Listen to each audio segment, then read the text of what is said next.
Before I start this speech, I'd like to apologize for being a little late and at home.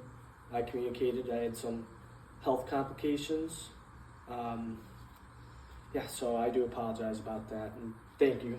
And sorry, it's also on a laptop. That's a little unfortunate. I didn't know how to get it up on the TV. So, okay. Anyway, without further ado.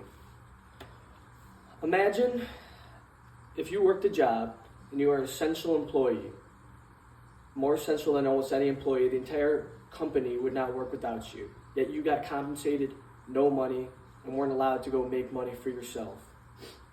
This is basically how the NCAA was before NIL was established, which if you don't know what NIL is, it is the ability for players in collegiate sports to use their name and likeness to profit. So athletes need these new NIL rules to, first of all, be financially stable. Second of all, if they're not going to pros, be able to create opportunities for themselves, even possibly after college.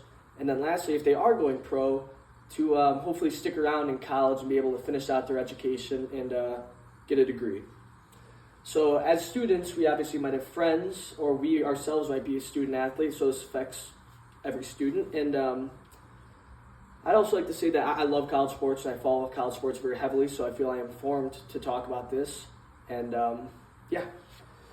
So the first topic we have to talk about is financial stability, which is, basically players can go out and make money for themselves and their families with these new NIL rules. So about 86% of college athletes are actually listed as below the federal poverty line, as stated here.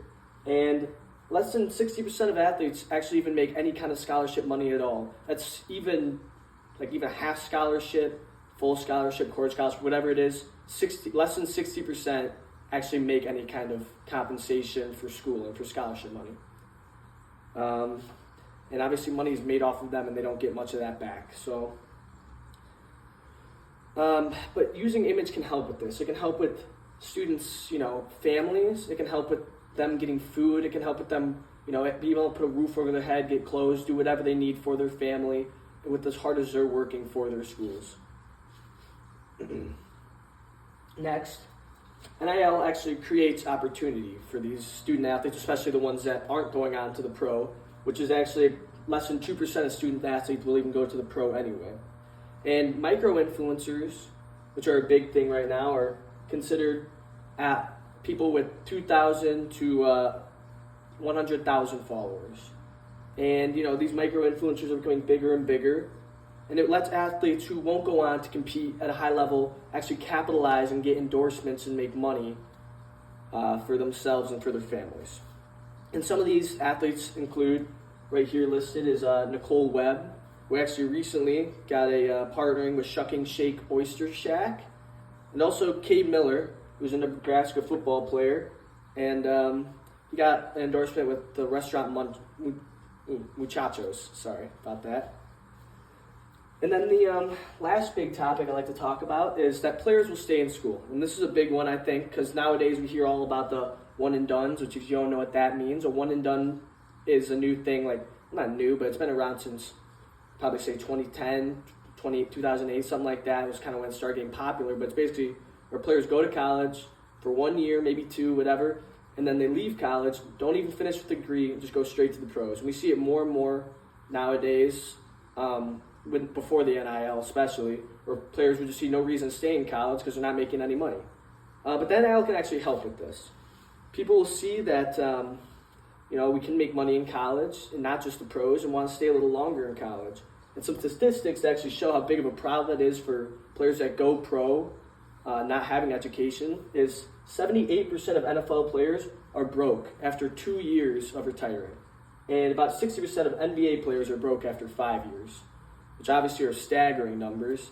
And a lot of that is due to the fact that they're not educated. They can't go and get a good, solid job for themselves, and they don't feel a need to stay in college because they just see the potential benefits of the NFL, NBA, professional sport, whatever it is, and don't want to finish out and get a degree.